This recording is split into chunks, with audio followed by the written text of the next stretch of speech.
राष्ट्रवादीच्या आयुष्यामध्ये कधी पटलं नाही. तानाजी सावंतांचं राष्ट्रवादी पक्षाबाबत वादाचं वक्तव्य. राष्ट्रवादीच्या नेत्यांसोबत आज सोबत बसलो तरी बाहेर आलो की उलट्या होतात, सावंतांचं विधान.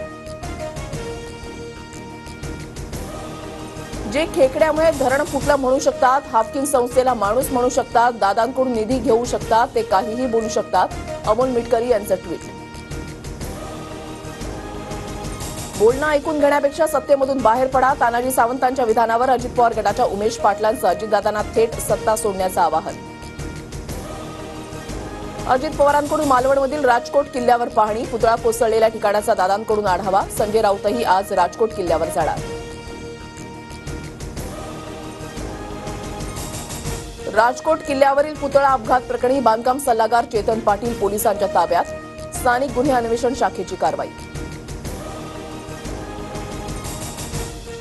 शिवरायांचा पुतळा पडल्याप्रकरणी अजित पवारांनंतर मुख्यमंत्री शिंदेंनीही मागितली माफी. एकदा नाही 100 वेळा शिवरायांच्या चरणी डोकं ठेवून माफी मागेल, मुख्यमंत्र्यांची प्रतिक्रिया. पंतप्रधान मोदी आज महाराष्ट्र दौऱ्यावर. मुंबई पालघरमध्ये कार्यक्रम. मोदींच्या उपस्थितीमध्ये पालघरमध्ये वाढवण बंदराचं भूमिपूजन.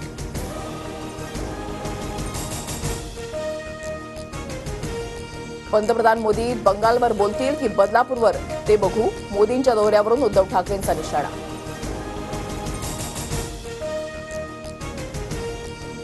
काँग्रेसचे जितेश अंतापूरकर यांचा आमदारकीचा राजीनामा. अंतापूरकर भाजपमध्ये जाण्याची दाट शक्यता, सूत्रांची माहिती. विधानसभा निवडणुकीसाठी संघ भाजपसोबत मैदानामध्ये उतरणार. केरळमधील बैठकीमध्ये निवडणुका, नवीन अध्यक्षाची निवड यासह संघाच्या विविध विषयांवर चर्चा होणार. बाबत आढावा बैठक. गृह खात्याचे वरिष्ठ अधिकारी शरद पवारांशी चर्चा करणार. पवारांनी अद्याप केंद्राची सुरक्षा स्वीकारली नाही. गाडी पकडल्यानं आमदार संतोष बांगरांची आरटीओ अधिकाऱ्याला शिवीगाळ. Audio clip viral. चुकून मविया सरकार आल्यास मी 100 दिवसामध्ये तुरुंगामध्ये असणार. नितेश राणेंचं विधान. त्यांनी आणि पडळकर दोघं कोल्हापूरच्या जेलमध्ये एकत्र असू. राणेंच्या विधानाला राजकीय वर्तुळात चर्चा. 29 सप्टेंबरपासून उपोषण करणारच. आरपारची लढाई म्हणत मनोज जरांगे उपोषण करण्यावर ठाक. तर 29 सप्टेंबरपर्यंत वेळ देतो. फडणवीसांना माया आहे की नाही ते बघू, जरांगेंचा इशारा. 1 सप्टेंबरच्या मवियाच्या मोर्चाला अद्यापही परवानगी नाही. मवियाच्या शिष्टमंडळाची मुंबई पोलिसांसोबत चर्चा होणार. राजकोटमधील शिवरायांचा पुतळा कोसळल्याप्रकरणी मोर्चाचं आयोजन.